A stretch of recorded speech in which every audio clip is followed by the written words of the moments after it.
So, ayan, mapagpalang gabi po sa ating lahat.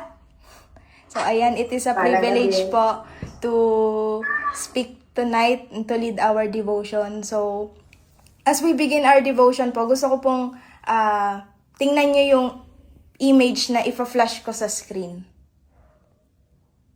Ano pong nakikita nyo sa screen?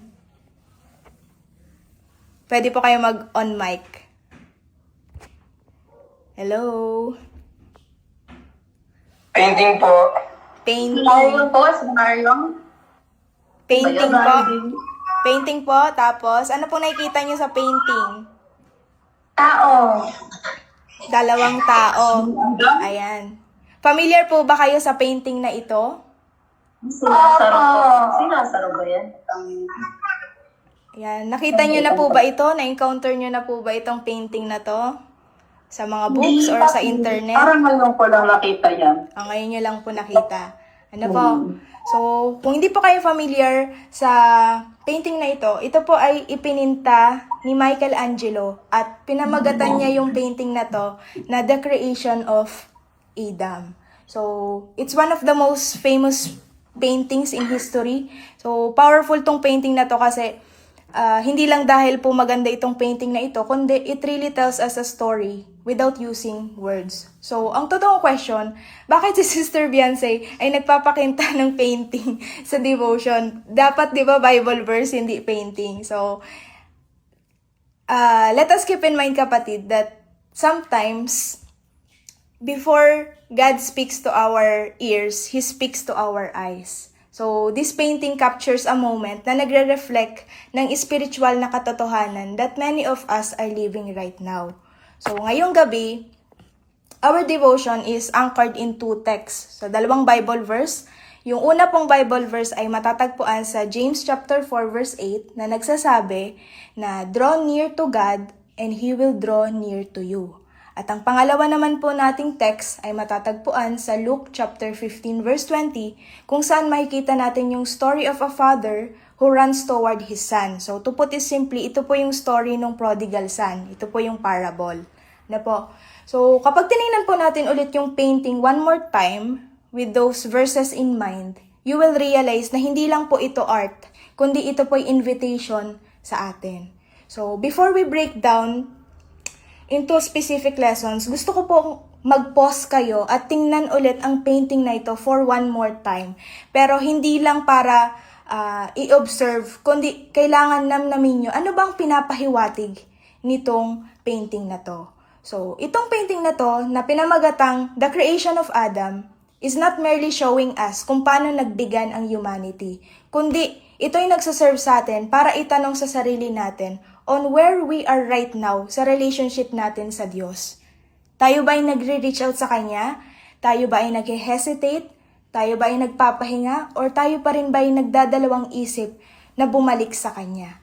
So, as an artist myself po, para sa akin, powerful ang mga paintings. Bakit? Kasi it forced me to notice the small details na madalas nating na-overlook. Katulad dito sa painting na to, nakafocus lang tayo dun sa mismong subject, which is yung dalawang tao, diba po? Pero kailangan, pag ikaw ay artist at mag-i-interpret ng isang artwork, you need to see the small details. So, ano yung ginamit na posture, ano yung ginamit na medium, ano yung ginamit na background, ano ang ini-imply ng mga colors, etc. At if i-relate natin siya in reality, ganon din po ang Diyos. God often speaks sa mga moments na ating ino-overlook. At kung sa tingin natin ay simple painting lang po yung nasa screen, it actually mirrors kung ano ang condition natin spiritually. At bilang mga Kristiyano at mananampalataya, required po tayo to think outside the box. So ngayong gabi po, gusto ko pong itrato nyo tong painting na ito na hindi lang siya masterpiece na pwedeng i-display sa museum or sa bahay, kundi tratuhin niyo po itong painting na to na message sa atin ngayong gabi na meant nating marinig that every detail on this painting carries a lesson. So before po tayo mag-totally start sa ating devotion, let us pray first. Panginoon, magandang gabi po. We come before you tonight with humble and grateful hearts. Salamat po, Panginoon, dahil binigyan mo kami ng pagkakataon na muling magtipon even in this online space, Panginoon, to listen, to reflect, and to draw near to you. Lord, bago po kami magsimula, we surrender this time fully to you. Nawa ang aking mga labi ay maging instrumento ng iyong kaluwalhatian. And let every word I speak reflect your truth, your love, and your grace. And if there's anything in me that will distract from you, Lord, alisin mo po ito. Ikaw lamang ang makita, ikaw lamang po ang marinig, ikaw lamang po ang maramdaman namin ngayong gabing ito. Lord, we also pray for every heart that is listening right now. Hipuin mo po ang bawat isa, remove every distraction, remove every worry and every heaviness, Panginoon, and open our ears to hear not just your words but your voice. Open our hearts to receive your word with humility, understanding, and willingness to respond. At ngayon pong gabing, Lord, na mag-start kami ng aming devotion, we invite your presence. Speak to us in ways that only you can. And may this not be another sharing, Panginoon, kundi divine encounter namin sa inyo. And as we draw near to you tonight, we trust to your promise that you will draw near to us also. All of this we offer to you, Panginoon, for your glory alone. In Jesus' mighty name, Amen. So, as we go through this painting, so dito po tayo magpo-focus sa interpretation ng painting na ito. Ano bang ini-imply? So, meron po akong 7 insights na masishare na matututunan natin from this painting. Ngayong gabi, ini-invite ko po kayo, hindi lang para makinig sa akin, kundi para mag-reflect din. Tanungin niyo po ang inyong sarili, saang parte ng painting na ito that looks like me right now? Kasi ang goal ko po ngayong gabi is hindi lang mag-share sa inyo ng information, facts, or biblical info, kundi ito po yung invitation sa ating lahat. Invitation to draw near closer to God, to discover that God has been reaching out to us all along. So, start po tayo sa first point. Number 1, pakibasa po. Pakinig po ba? God first. Grace is always the initiator. Ayan. God has always Okay na po, okay na po. So, from a Christian perspective po, alam po nating lahat that God always initiates. Ano po? So, consistent pong i-describe ng scripture si Lord bilang isang pursuing God. So, ano ba pag sinabi nating pursuing God? So, ibig sabihin, siya po yung nagre-reach out sa atin first. Ano po? At dahil dito sa information na ito, nasa-summarize yung katotohanan ng sinasabi sa 1 John chapter 4 verse 19. Sinasabi po doon, we love because He first loved us. Ibig sabihin, yung pagmamahal, pag-ibig, at obedience, repentance na nanggagaling sa atin, hindi po yun yung starting point. Dahil yun lamang po ay response natin sa pagmamahal na already na-extend sa atin ng Panginoon. Makikita din po natin ang pattern. Ano po? Tulad ng nakasaad sa Genesis chapter 3 verse 8, nung nagkasala si Adam and Eve, hindi po silang dalawa ang naghanap sa Diyos, kundi ang Diyos mismo ang naghanap sa Kanya. Sa kanilang dalawa, kinall out sila at nagtanong pa nga na, where are you? Di ba po? So makikita natin dito that even in failure, God initiated contact. So na-reinforce din po ito ni Jesus sa mga parables sa Bible. For example na lang po yung parables of the lost sheep. Di ba? Nire-reveal po doon that God does not wait for what is lost to find its way back. Because actively po siyang nagsisik at nagre-restore sa atin. Sinasabi po sa John chapter 6 verse 44, clearly stated po ni Jesus doon that no one can come to me unless the Father who sent me draws him. Nire-remind po tayo dito mga kapatid that every galaw, every kilos natin toward God, it begins kasi mismong si God mismo ang naunang mag-draw or kumilos sa mga puso natin. So, kung makikita natin dito sa painting, zoom out ko na para ma-emphasize po yung gusto kong i-imply. Pag titingnan po natin itong part na to, may nagsistand out na detail. Makikita natin sa right side, we can see that God's arm or finger is fully extended. Nakalin forward kay Adam yung kamay niya. At On the other hand, ang response naman ni Adam sa kabila, dun sa left, which is si Adam din naman ay nagre-represent sa humanity, which is tayo, makikita natin na parang relax lang yung kamay niya. So, dito sa visual representation na ito, dinidescribe kung gaano kaimportante nating malaman at makilala kung sino nga ba ang Diyos. Ang Diyos po, He is always the one who initiates relationship. Hindi niya po hinihintay tayo o ang buong sambayanan na i-prove ang ating worth sa Kanya bago niya tayo i-reach out. So kung itatranslate po natin ito sa ating very own experience, makikita po natin dito na grace is never something we chase. It is something we respond to. Kasi ang Diyos, siya po ang nagpo-first move sa atin. Paano? Tayo po'y ino-offeran niya ng reconciliation. Tayo po'y binibigay niya ng mercy. Siya po ang nag-fix ng ating mga relationship. At bilang Kristiyano, may role po tayong assigned. At ang role po natin ay dinescribe mismo sa teksto natin ngayong gabi sa James chapter 4 verse 8 na we need to respond by drawing nearer. At nare-reflect po nito ang katotohanan na God is always near to us, mga kapatid. Ang kamay po niya already stretched out na sa atin. At yung invitation niya sa atin na lumapit ay nag-i-exist na beforehand kasi una pa lang, pinili na niyang maging close sa atin. At kaya nag-start ang grace, it's because si God mismo ang lumapit or siya mismo ang kumilos sa bawat isa sa atin. At kapag sinabi po nating drawing near, it also means na kailangan nating i-prioritize po ang Diyos. Kailangan siya po ang maging central focus ng ating buhay. Hayaan po nating ang kanyang pagmamahal at pag-guide sa atin ang mag-direct sa ating mga decision rather than yung mga worldly pursuit na nagte-take place sa atin in the first hand. So kapag nag-initiate po ang Panginoon, hindi lang po tayo ini-invite niya para tayo ay lumapit sa Kanya, kundi ini-invite din po tayo ni God para ma-reorder natin ang ating buhay around His presence. At this fact should comfort us as Christians. Kasi maraming mananampalataya po sa atin na nadidelay ang pagbalik sa Diyos dahil akala natin kailangan muna nating ayusin ang ating mga sarili. Pero ang tinutukoy po sa painting na ito ay kabaligtaran. It actually tell us the direct opposite. Kasi ini-imply sa painting na yun that God reaches first. Even we are still incomplete, tayo man ay broken, tayo man ay tired, tayo man ay unsure. At as I said earlier, hindi po starting point ng ating paglapit ang grace, kundi ito po mismo ang response natin sa grace na naibigay na ng Panginoon. Number 2. Pakibasa po. Number 2. Yung naka-bold lang po na number 2. The gap is not absence, it is invitation. Alright. So, makikita po natin dun sa... Balikan natin. Ayan.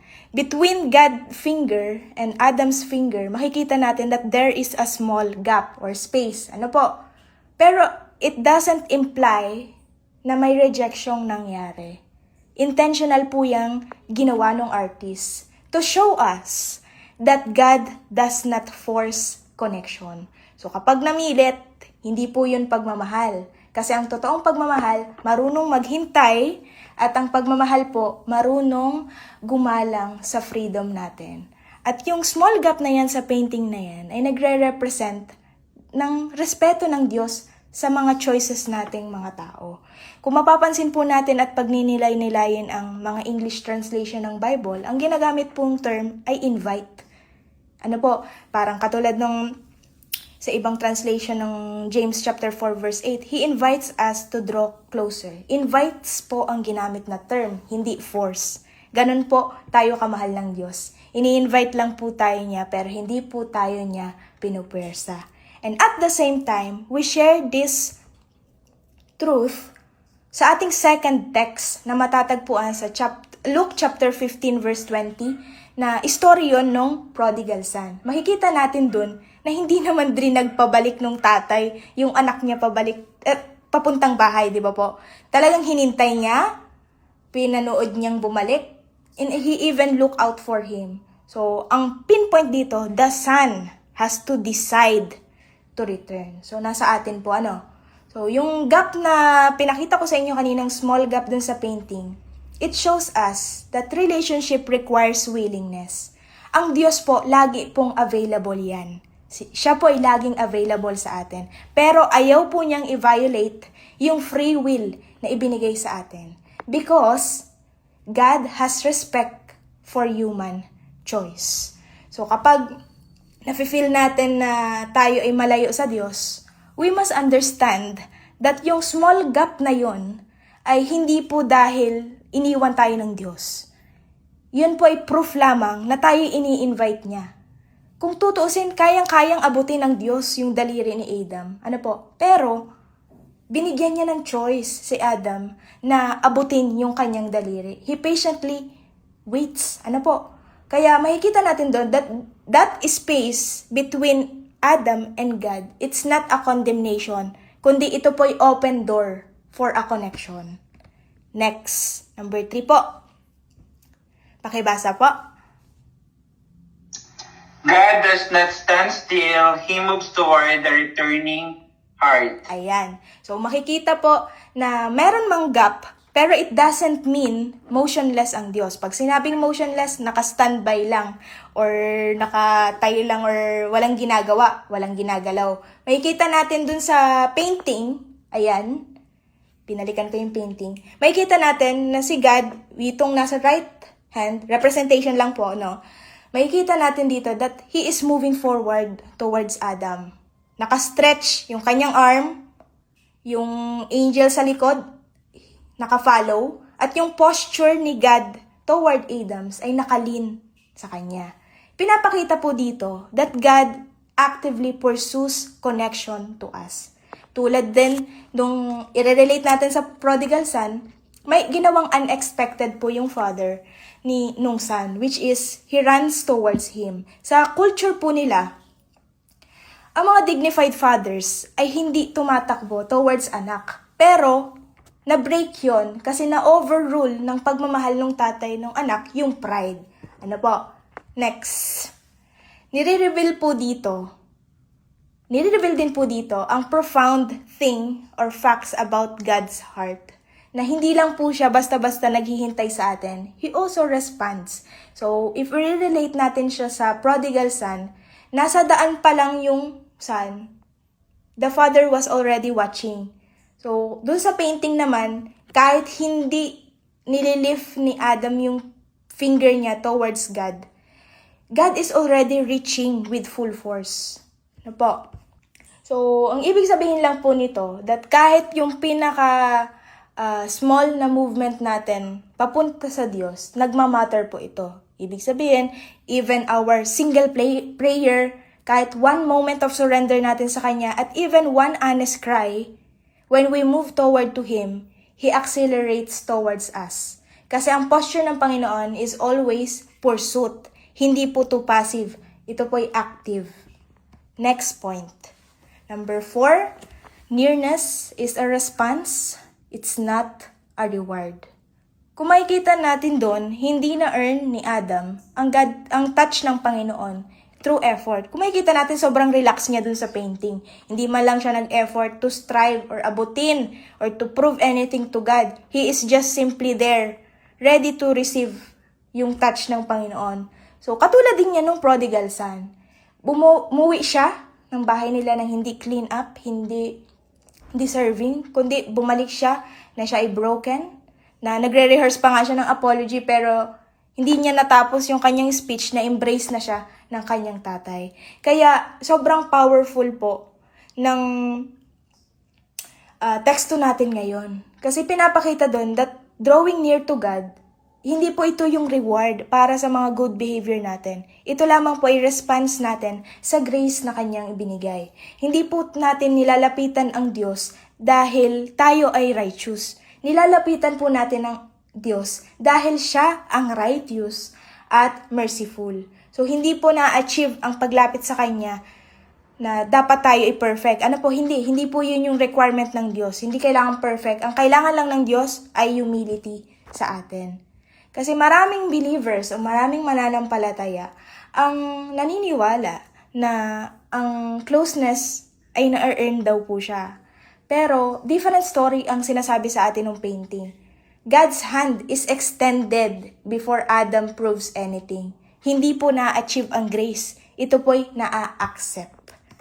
Number 5. Home is found in His open arms.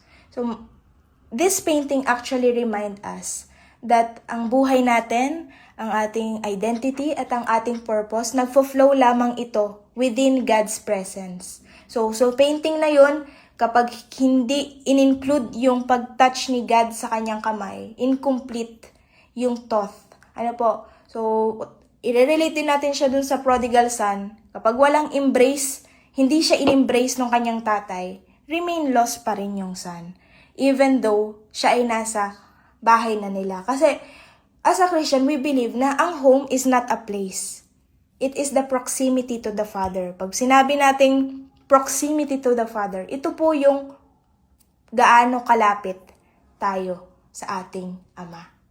Nung in-embrace na yung prodigal son, nawala yung shame niya sa sarili niya. Yung si Adam naman, nung na-receive niya ang touch ng Panginoon, doon nag-start ang buhay.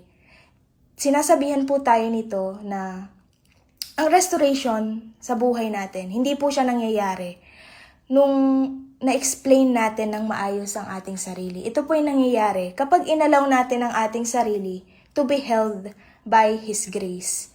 Kasi ang arms ng Panginoon, open yan, hindi para i-judge tayo, kundi para i-welcome tayo. Second to the last, ayan. Adam's nakedness is nothing to be hidden and pretended. So, ang pinaka-striking detail na makikita natin sa painting kanina is that Adam is naked. Siya'y hubot-hubad. Walang cover, walang armor, ni private part hindi naka-cover. So, hindi po nun sinisimbolize ang kahihiyan, kundi nire-represent nito ang complete openness at vulnerability natin before God. So, nakatayo, nakaposisyon si Adam doon before his creator exactly as he is lang. Hindi naka-filter, unguarded, at fully seen. Diba? Walang anything cloth o walang nakalagay sa katawan niya. Basta kung ano lang siya, yun ang pinakita niya sa Diyos. At nire-remind tayo bilang Kristiyano na hindi po natin kailangan mag-perform sa Diyos pag tayo ay lalapit. Kailangan lang nating maging honest. Kasi marami sa atin ang nag-hesitate na lumapit sa Diyos dahil akala natin may expose tayo. Kaya madalas nating i-cover ang ating mga sarili with busyness, with worldly things, or even silence. Ano po yung pagtahimik natin? Pero yung pagiging hubot-hubad ni Adam dun sa painting, nire-remind tayo dito na God desires truth over pretense. Nagre-reach out ang Diyos hindi sa perfected version nating mga tao, kundi nagre-reach out siya sa mga tao na there's nothing to hide or there's nothing to offer except our existence. Gusto ni Lord, honest lang tayo. We don't need to prove anything to Him. Kaya nagmi-mirror din ito sa dalawa nating teksto ngayong gabi na yung prodigal son, bumalik siya sa kanyang tatay with an empty-handed. Diba? Ubos na ang kanyang dignidad, wala na ring pera, pati bumaba na ang kanyang pride. Yet, nakita natin doon na in-embrace pa rin siya ng kanyang tatay. Same goes with God. He draws near, when we draw near to Him, He requires us to be vulnerable. Wala pong qualifications ang pwede lang bumalik sa Diyos. Kasi, hindi po nai-intimidate ang Diyos sa ating nakedness, kundi tayo pa nga ay wini-welcome niya dahil ito ay nagsisignify that we are vulnerable. And last point, Adam's relaxed posture depicts trust before touch. So, another detail dun sa painting na ito ay yung posture ni Adam. Makikita natin na yung kanyang katawan reclined, yung muscle niya hindi ganun ka-tense, hindi nag-grasp yung hand. Ibig sabihin, hindi siya nakakamao na style. Open lang yung kamay niya.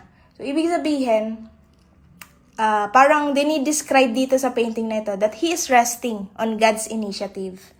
At bilang Kristiyano, we should have that kind of idea that we should have a trust, that kind of trust. Kasi parang dyan ang ini-imply dyan, nagtitiwala na siya sa Diyos eh.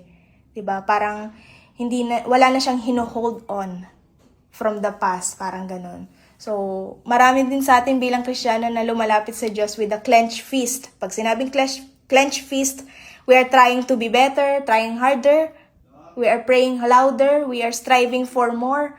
Pero ang posture dito ni Adam, tinuturuan tayo that our closeness with God, it does not actually begin with much effort. Ano po, sometimes it actually begins with a single surrender. So, tulad nung sa prodigal son, hindi siya tumakbo faster than his father, kundi he simply turns homeward. At ang Diyos mismo ang gumagawa ng running. Hindi po kayo ang tatakbo ha, ang Diyos po ang tatakbo towards sa inyo. So, nire-remind po tayo dito na ang paglapit sa Diyos, hindi po siya nag-i-imply na there's an anxiety-driven spirituality, kundi inaalaw lang po tayo nito na tayo ay ma-reach, tayo ay malapitan.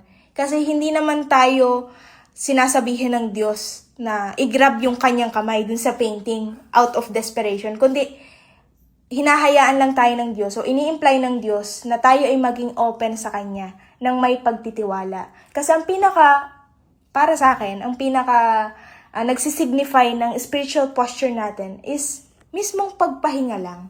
Because, doon sa pagpapahinga natin, spiritual rest natin na yun, we actually show that God's reach is stronger than our weaknesses. Ayan. So, as we come to the end of this devotion, I want us to return one last time dun sa image na nag-start tayo. Wait, babalikan ko lang.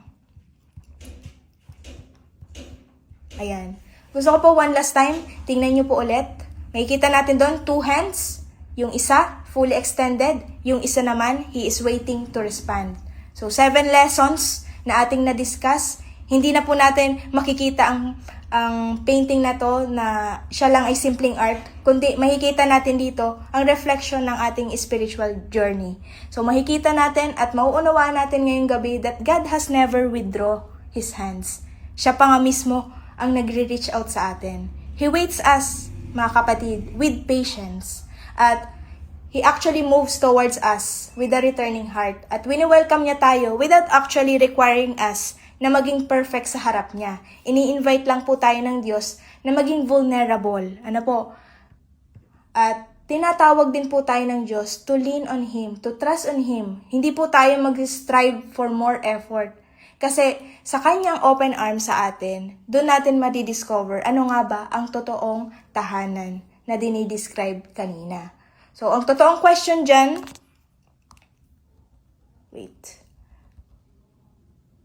So, ang totoong question po ngayong gabi is not whether God is near. Kasi talagang malapit ang Diyos. He is always available. Ang totoong question po ay, are we willing to draw near closer to Him? So, as I remind you all, hindi po kailangan rehearse ang ating mga sinasabi. Hindi po laging basihan ng religious or church effort, kundi ang basihan ay honest hearts, yung ating tapat na puso. At tulad ni Adam, we are invited to come as we are. Tulad nung prodigal son, tayo po ay welcome before we can explain ourselves. At marami man sa atin, siguro ang nagho-hold on pa dun sa small gap. Ano po? Kasi maaring lahat tayo ay may pinagdadaan ng hindi sinasabi. Tayo man ay broken deep inside us. Just remember mga kapatid that He is reaching out to you. Even yung small movement o pagkilos mo ng pananampalataya, yung simple surrender mo ngayon, ay enough po yun. Kasi kapag tayo ay lumapit sa Diyos, may promise ang Diyos na Siya mismo ay lalapit din sa atin. So, ini-invite ko po kayo na tanungin ang inyong sarili. Saan ba akong parte dito sa painting na ito? At kapag nasagot nyo na yan, ready na kayong sagutin ngayon man, bukas o sa mga susunod na araw, always remember the truth that His hand has always extended to us. So tayo po ay manalangin. Panginoon, salamat po o Lord sa gabing ito Salamat dahil muli mo kaming pinahintulutan na huminto sandali, magnilay, at ituon ang aming mga mata at puso sa iyo, Panginoon. Thank you, Lord, for speaking to us, not only through your word, but even through a simple painting that reminds us of a spiritual truth that you are a God who reached out to us first. Lord, as we reflected on this painting tonight, reminded po kami that your hand has always been extended. Hindi ka malayong Diyos, hindi ka Diyos na tahimik lamang naghihintay. Ikaw ang Diyos na patuloy umaabot. Ikaw ang Diyos na naghahanap sa amin. Ikaw ang Diyos na tumatakbo papalapit sa mga anak niyang bumabalik. At tulad ng Ama sa kwento ng alibughang anak, you see us even when we are still far off, and you move toward us with compassion. Patawarin mo po kami, Lord, sa mga pagkakataong kami ay umaatras, sa mga panahong mas pinili naming magtago, sa mga panahon na pinili naming mag-pretend na kami ay okay, or pinili din naming takpan ang aming mga flaws or kahinaan. Forgive us, Lord, for thinking that we need to fix ourselves first before coming back to you. At ngayong gabi, Panginoon, you reminded us that you welcome us as we are. Kami man ay vulnerable, kami man ay broken, kami man ay pagod, or uncertain sa buhay, yet ni-remind mo kami na kami ay deeply loved by you. Lord, teach us how to draw near, not out of fear, not out of guilt, but out of love. Tulungan mo po kami, Lord, na magbukas ng aming mga kamay, hindi para dahil i-imply lang na kami napipilitan, kundi para magtiwala sa inyo. At tulad ni Adam sa painting, allow us to rest in your grace. Tulad ng prodigal son, give us the courage to take or to come back home, to believe that your arms are always open, Panginoon. And for those among us who feel distant, Lord, we pray for reassurance. Ipaalala mo po sa kanila na ang distansya ay hindi dahil umalis ka, kundi dahil may imbitasyon kang iniwan. And for those who are weary, remind them that your presence is not earned, but received. And for those who are returning, Panginoon, nawa, O Lord, maranasan nila ang yakap mo na nagpapagaling at nagbibigay buhay sa bawat isa.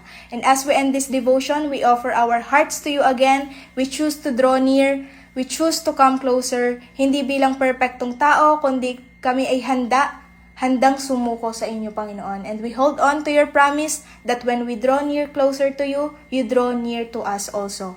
Maraming salamat po, Panginoon, dahil hindi mo kailanman inalis ang iyong kamay. Tonight and always, Panginoon, may we never forget that grace has always been reaching. All glory and honor, praise belong to you alone. In Jesus' mighty name we pray. Amen.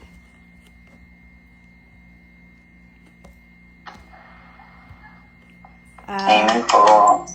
Ayan. Amen. Wait lang po at i-off ko po ang aking screen. Nagsis-share screen pa pala ako. Ayan. Okay na po. Okay na. At yan, napakaganda po. Rin po ang Panginoon sa buhay ni Sister Bians. Napakagandang yan. At ngayon naman po, nila tayo sa mga takeaway. Unahin po natin, Kuya Joma. Nandyan pala si Kuya Jomar. Hey, Kuya Jom. Po, nakitawag po kami. Naka-join na pala si Kuya Felix. Kala ko hindi ka naka-join.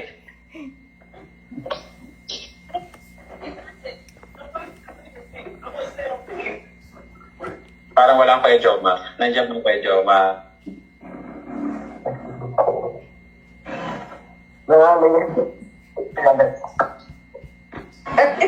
Nahiya na naman si Kuya John. Okay lang yan, Kuya Jom. Tayo-tayo lang nandito.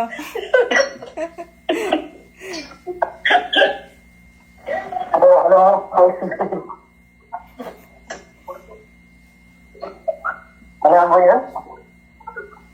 Ito mo.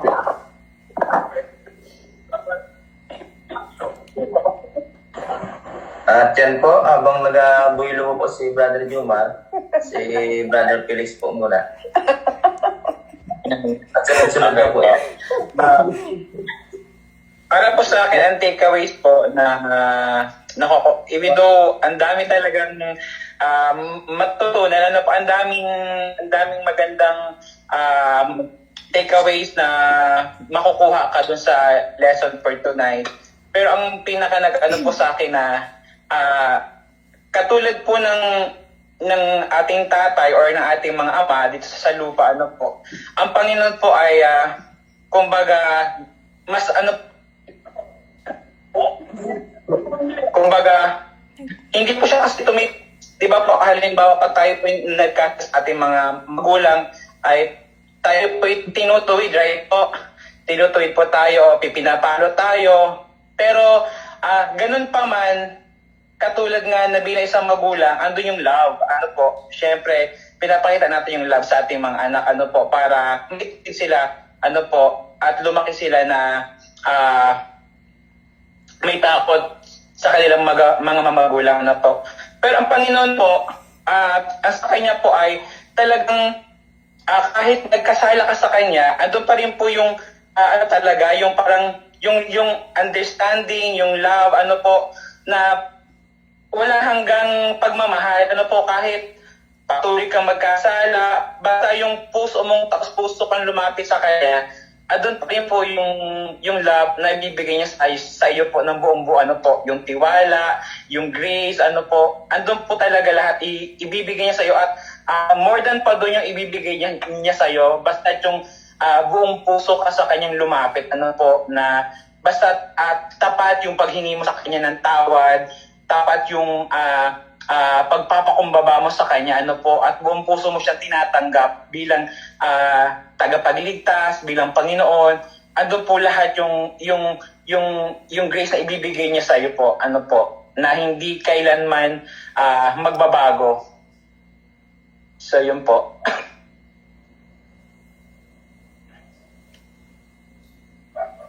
Ang sa akin naman po ay ang mga kuha ko naman dun ay marami po, katulad nga sinabi ni Brother Felix, maraming magaganda. Pero ang sa akin po, ang nag-remind talaga sa akin dun ay ang Lord ay laging hindi niya tayo pinipersa kung kailan tayo gustong lumapit sa Kanya. Ang Lord po ay laging willing na hinihintay tayo.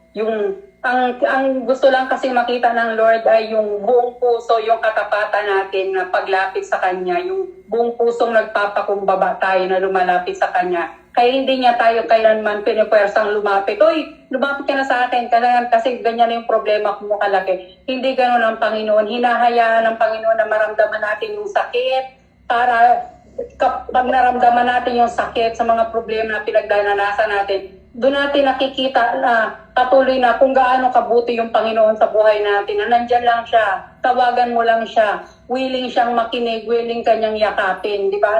Willing niyang maibsan yung anumang bigat. Nakikita niyo, minsan sobrang bigat na yung nararamdaman natin problema. Pero once na tayo nanalangin, iiyak natin sa Lord yan, nakikita natin na gumagaan, di ba?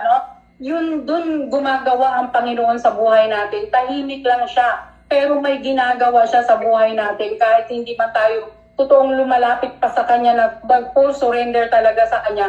Pero ang Lord sa time na yon may ginagawa na ang Panginoon sa buhay natin na inaanyayahan na tayo. Hinahayaan ng Panginoon na utay-utay tayong lumapit. Hinahayaan ng Lord na utay-utay tayong mag-surrender sa Kanya ng buong puso. Yun po ang sa akin. Magandang gabi po. Ako na muna at baka maubusan na sabihin. Magandang gabi po ulit sa lahat.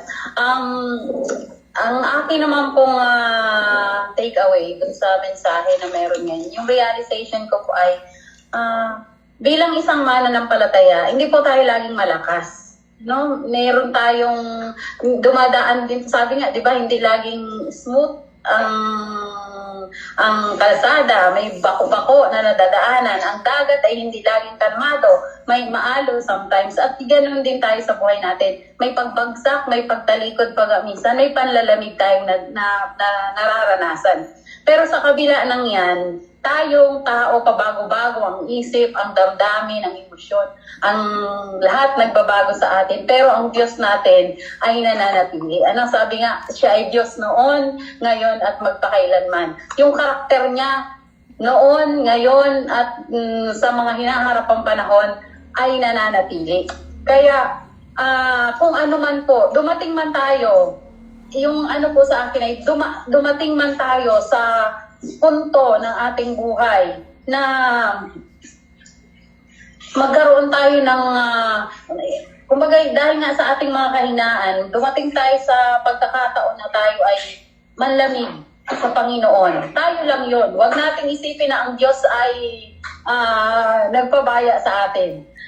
Kasi tayo yun. Yung ating desisyon na lumayo sa Diyos, yung ating desisyon na huwag siyang pakinggan ngayon at desisyon natin yun. Pero ang Diyos natin, hindi siya nagbabago. Nananatili siya. Yun ang kanyang karakter. Amen. Kaya yun po ang naano ko sa mensahe ngayon ni Beyonce na wag po tayong pag dumadating po tayo sa gano'n na tayo ay nagkaroon ng kasalanan, na tinitingnan natin na hindi na ako karapat dapat sa Diyos. Hindi po gano'n ang Diyos natin. Ang Diyos natin pag nagpatawad, inilalayo niya ito sa atin at ginagawa niyang, sabi nga, di ba, kasing puti tayo ng walang pagsumbat, walang kahit ano. Kaya huwag tayong matakot na manumbalik. Ang totoong Kristiyano, sabi nga, ano man ang mangyari, basta nagpapatuloy at sumusunod sa Diyos. Ano po? Nagpapatuloy at sumusunod. Maraming pong panahon na tayo ay dadanas ng iba't ibang kahirapan at ang mangyayari doon is manlalamig tayo sa Panginoon. Pero daanan lang natin yon. Huwag tayong manatili doon. Magpatuloy tayo sa Panginoon. Amen. Amen. Amen.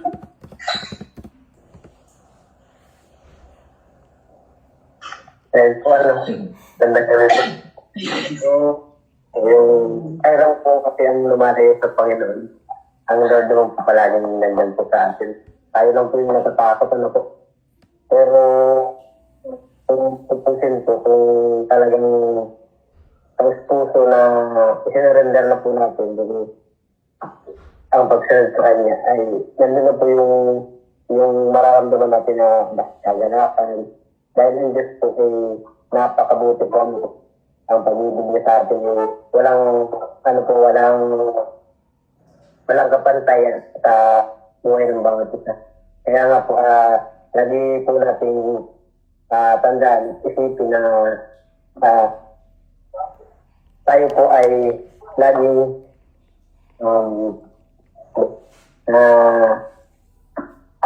sumunod sa kanyang mga kalooban. Yun lang po, mga ikli lang po. Salamat po. Amen. Ito na.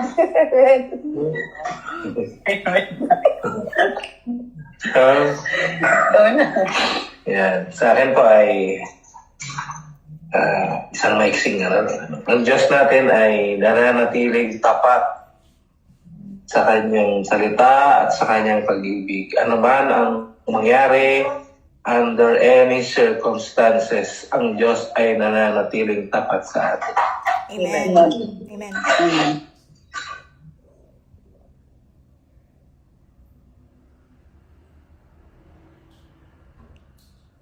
Sige po, ako na po. Rinig po ba? Rinig po ba? Sige po, Kuya Justin. Kaya po, napakaganda po nung topic ngayong gabi. And tunay nga po na masarap pumatag sa mga ganito. Amen. So, yung akin po is yung unang-unang point na God reaches first. No, realization ko po na habang nakikinig na tama nga po na kahit nakailang beses na tayong bumagsak, nakailang beses nating nakailang beses tayo nagkakasala, andyan pa rin si Lord para i-invite tayo ng paulit-ulit, para pumasok ulit sa buhay natin. And sabi nga doon na gaya ng isang tatay na, gaya sa parable, gaya ng isang tatay na masayang-masaya dahil bumabalik yung kanyang anak, is pagbalik ng kanyang anak. Then yung last po, madami naman po ako natutunan, pero ito lang po yung mas na pinakang favorite ko na part dun sa ano. Then yung number 5 po, home is found in His open arms. So, talaga pong walang makakatumbas sa unconditional love na pinaparanas ng Panginoon sa kanyang mga anak. Dahil yung love na yun ay hindi natin kayang maranasan sa pagmamahal na makukuha natin sa tao. No? So, kapag nasa kamay tayo ng Lord, iba yung pakiramdam, iba yung kaginhawaan na nararanasan natin. So, yun lang po. Amen. Amen. Amen. Okay, ako naman po, gustong-gusto ko yung salita na siya yung nag-reach out siya yung unang nag-reach out sa atin. Imagine mo yung karangalan na Diyos, pag ang magre-reach out sa katulad nating makasalanan. Napaka-special talaga tayo sa paningin ng Panginoon. Napakasarap pakinggan at napakasarap maranasan na kahit makasalanan ka, siya pa rin talaga yung gumawa ng paraan para abutin ka. At isa rin sa karakter na gusto ko sa Panginoon, doon sa message na yun, yung pagiging gentle ng Panginoon. Hindi kanya pupwersahin, bibigyan kanya ng time para ma-realize mo na ang solusyon lang talaga ay lumapit ka sa kanya. Maayos mo ang lahat kung lalapit ka sa kanya. So, kung talagang pag-aaralan mo ang karakter ng Diyos, mamamangha ka at nanaisin mo sana may ganun akong karakter, ano? Kasi minsan ang tao talaga, katulad bilang mga nanay o mga tatay, yung pag matigas ng ulo ng anak, bahala ka sa buhay mo dyan. Pero ang Diyos, hindi siya nagsasabing bahala ka. Aabutin at aabutin ka pa. At saka yung pagiging gentle, di ba? May hangganan ng magulang eh. Nakakatatlo ka na sa akin, aabutin ka na sa akin. Pero ang Diyos, kahit 1,000 ng pagkakamali natin, nandun pa rin talaga siya na handa tayong patawarin. Kaya napakabuti ng Diyos sa ating nilalang niya. Talagang papuri sa Diyos talaga. Amen. Yun lang po. Amen.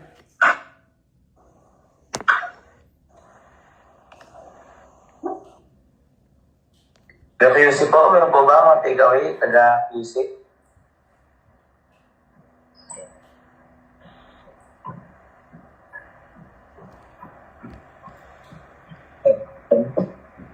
Dahil po ay may na po yata ang signal sa kanila. Si Ate Angel po.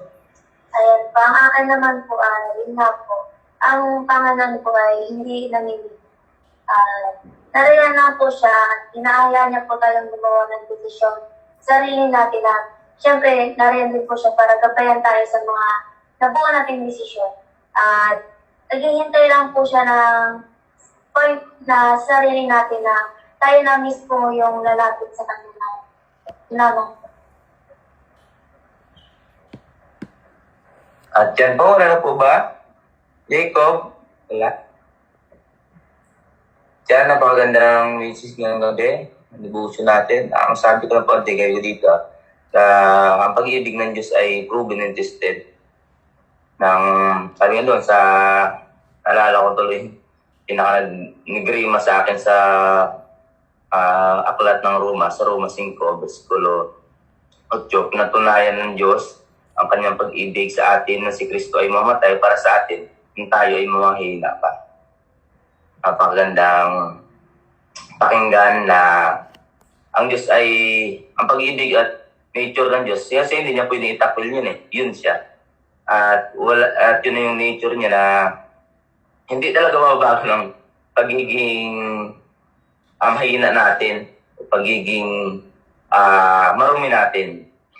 Hindi mababago yung pagiging mapagmahal niya na yun siya eh. Yun ang napakagandang salita doon, yun siya at hindi niya maring itakil. At yun, napakaganda ng misis ko, yun po para sa akin. At kung wala na po, closing po tayo ni Brother Juma.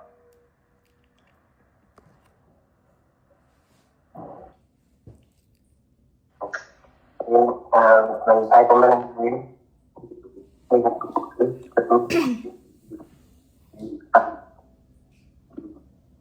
Ipagpagpagpag ng batutusan. Itong gawain Panginoon. Salamat po sa buhay ng bawat isa.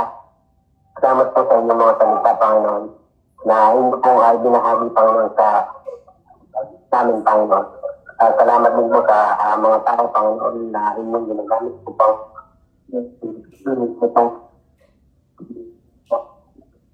magkaroon ng ganitong devotion, Panginoon. salamat po sa pag-ibig, Panginoon, na inyong binigay sa buhay ng bawat isa, Panginoon. Ingatan niyo po lagi ang buhay ng bawat isa at gabayan sa oras na ito sa bigyan po ninyo kami lagi ng kalakasan at pag-iingat sa aming mga buhay.